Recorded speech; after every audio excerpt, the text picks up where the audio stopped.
What is going on, guys? It is Chubbs here, and today I'm going to be bringing you a brand new video. And today I want to talk what is going on with Call of Duty. Now, for those of you who know me, as I know obviously some of my subs are friends of mine, so some of you will know that I used to be quite a big Call of Duty fan, and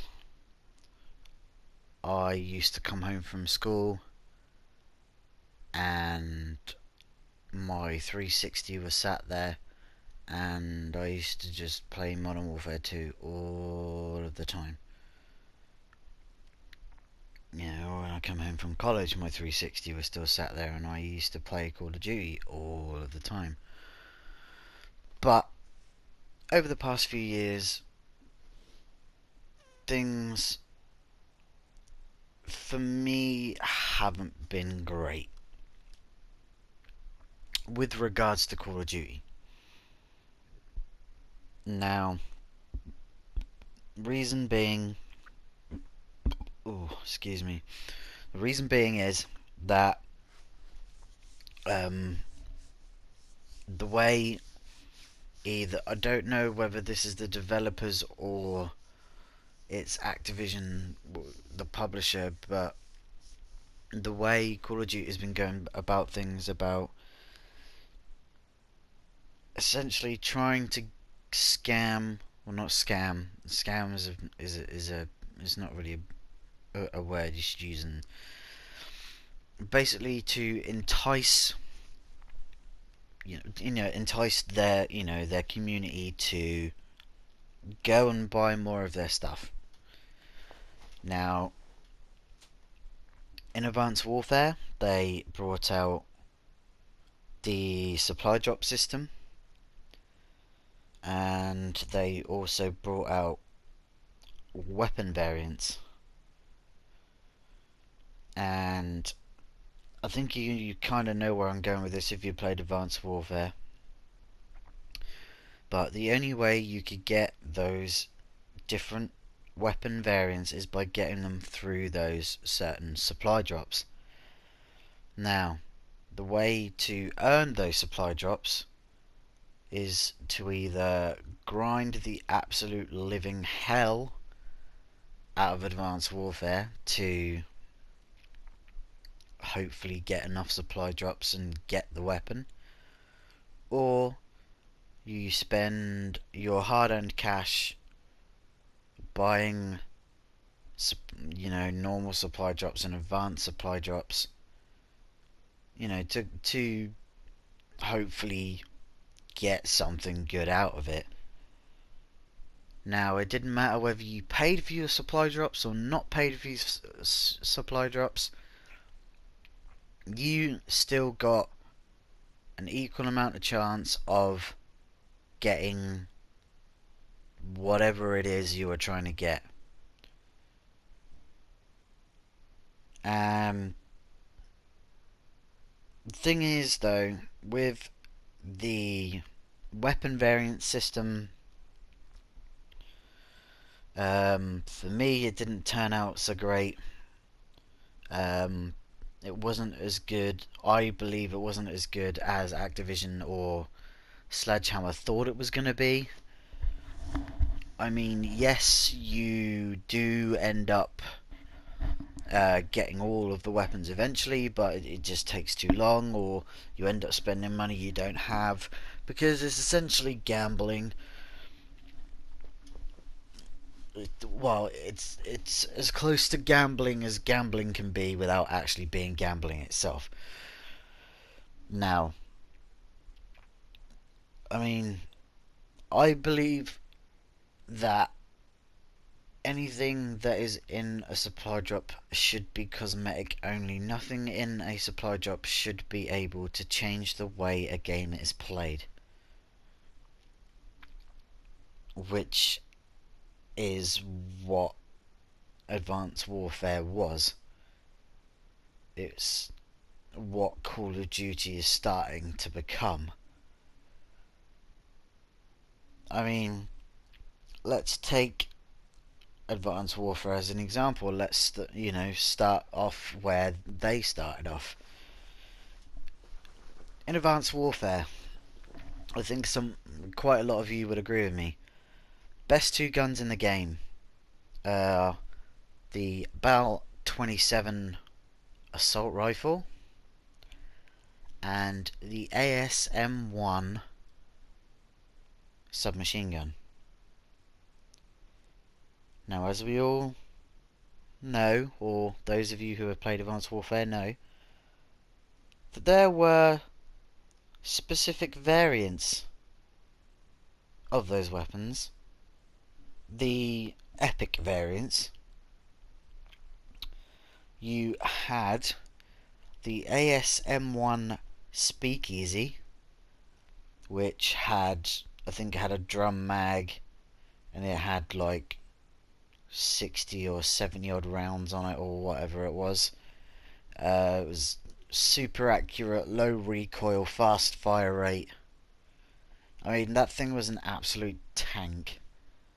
It was basically, well, it's what the class is. That is a machine gun. But I mean, it was so powerful. It was low recoil. Once you got the hang of it, nobody was beating you. Now, with the BAL 27 assault rifle, there was two different epic variants that I felt were practically unstoppable unless you had the same variants, or you possibly had the Speakeasy and you were closer, because obviously the range difference between assault rifles and subs, But anyway, the variants that I want to talk about are the Obsidian Steed and the Inferno.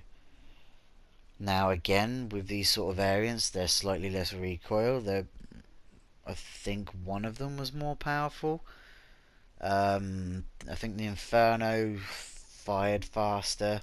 The Obsidian Steed was even more powerful. It could shoot at longer ranges. It was more it was more accurate at longer ranges.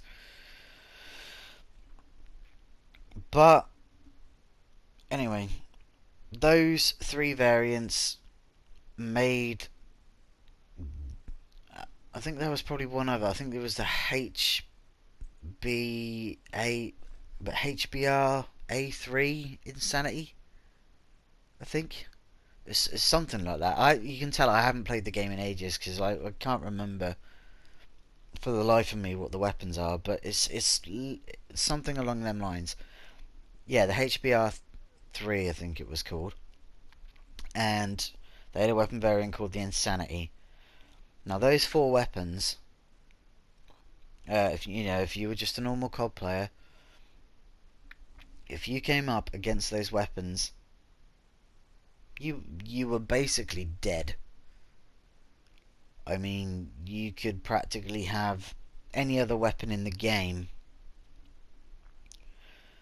unless you were probably an LMG shooting from a longer range, or a sniper rifle and ended up getting a headshot, or whatever it is, upwards for a one-hit kill. You were basically dead from anybody who was using those weapons. And now it's kind of carried on to the point where they're now putting DLC weapons in every game. So like I said, it started off with Advanced Warfare, it continued into Black Ops 3, it's probably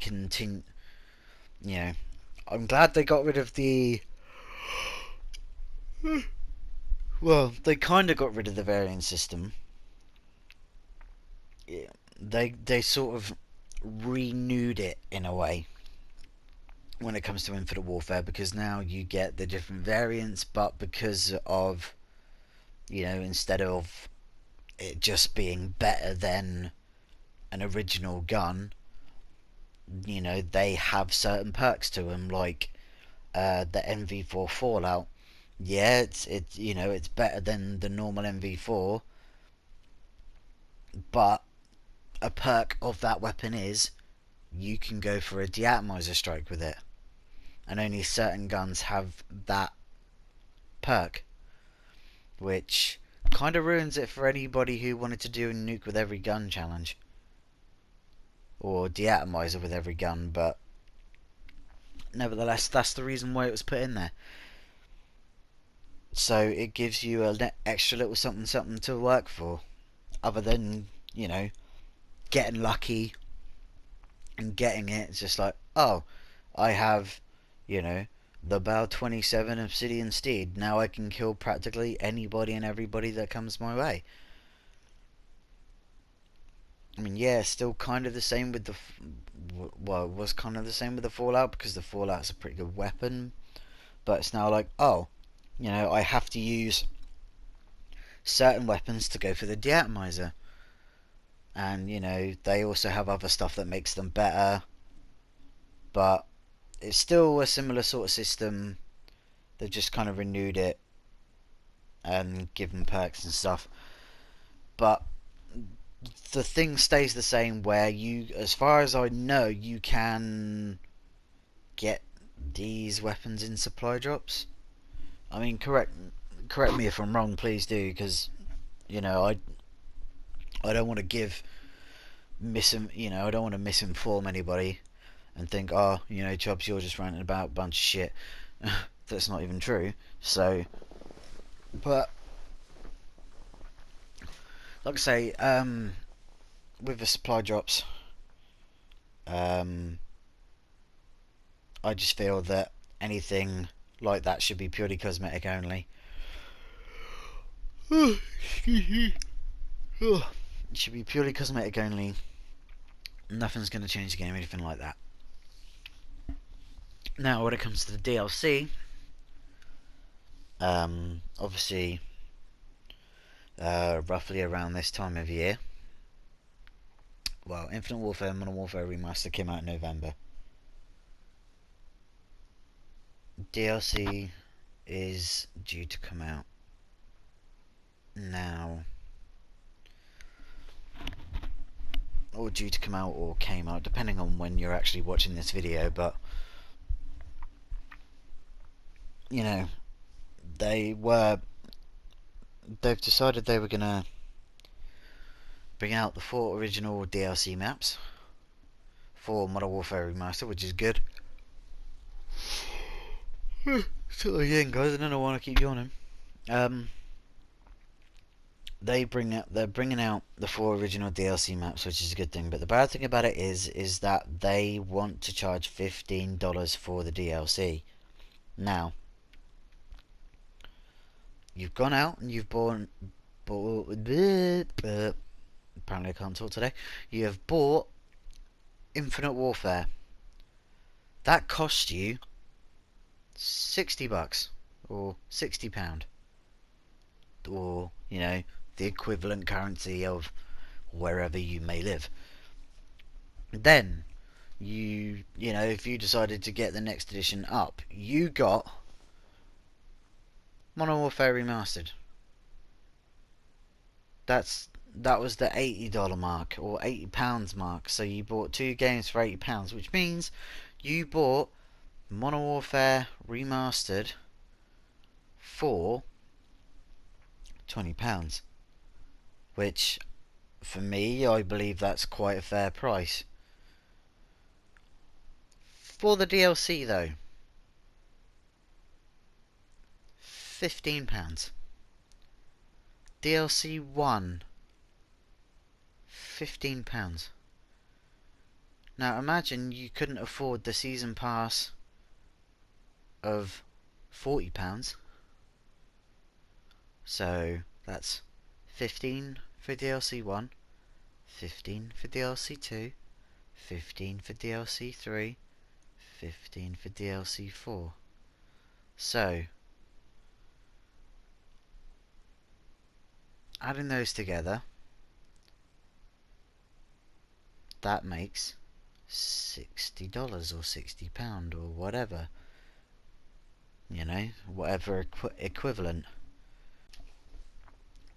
So yeah, if you end up not being able to get the season pass outright, or save $40, so you want to end up getting for some reason, whatever, you need to get the DLC when it comes out instead of getting the season pass. Now, as I explained before, it's $15 for each DLC, so that's 15, 30, 45, 60. That's $60. You could have saved that $60 and gone out and bought another copy of Infinite Warfare. And that's just for the DLC. And that's also 3 times the amount that you bought the game for if you ended up, buying it with well, I say if you, when you had to buy it with Infinite Warfare in the first place. You bought Infinite Warfare for $60. You bought Modern Warfare for $20. That's the $80 with the thing. And then you get the 4 DLCs. That's another $60. Just there. That's $140 they've made out of you for 2 games and 4 lots of DLC, which I think is completely and utterly wrong.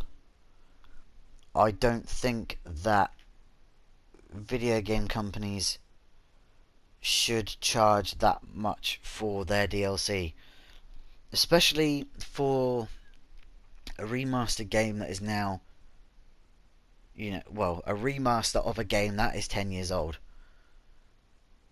Things like that should be a lot cheaper. For me personally, I wouldn't spend no more than maybe a fiver. $5, £5, whatever equivalent. I would not spend more than that on a remaster of a DLC that's a decade old. I mean, it just seems complete and utter, just, gimme your money. But we live in a mentality where people are just like, oh, I want it sharp and take my money. The little Fry meme where he's holding money, he's like, shut up. Yeah, that meme. And we just live in a world where it's just like, here's my money, give me what I want. And it's, I don't know what goes through people's heads when they're like, we'll make a remaster of a game that's 10 years old because people have been demanding it. We'll do it and we'll bundle it with the new game. So essentially they'll spend $20 on the old game, $60 on the new game. That's fair enough. And then what we'll do is we'll make them pay £15 for DLC.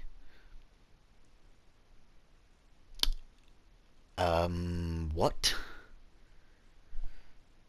Why? Why make us pay 3/4 of, or 3/4 of one game and a quarter of another to buy the DLC for a game?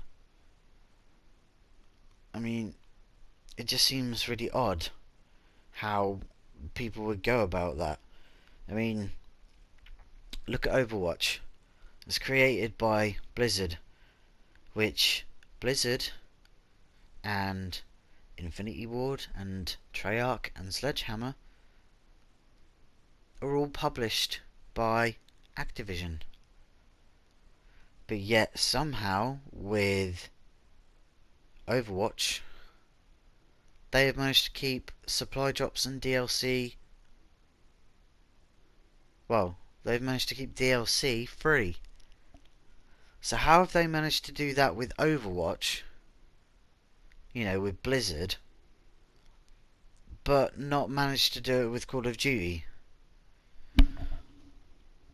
I mean, if you're going to end up putting stuff into a game that basically doesn't exactly, it doesn't change anything, except it just gives you a new area to play on, stuff like that should be free, or at least incredibly cheap.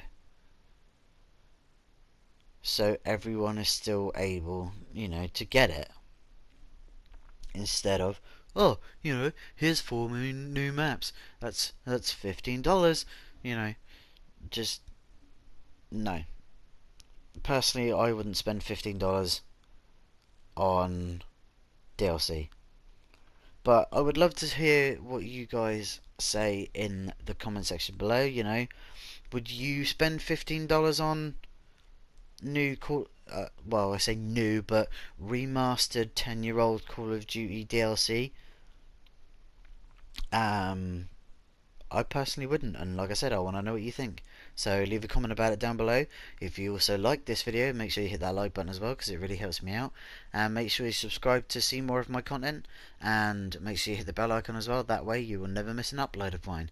And I will catch you guys in the next video. Ciao for now.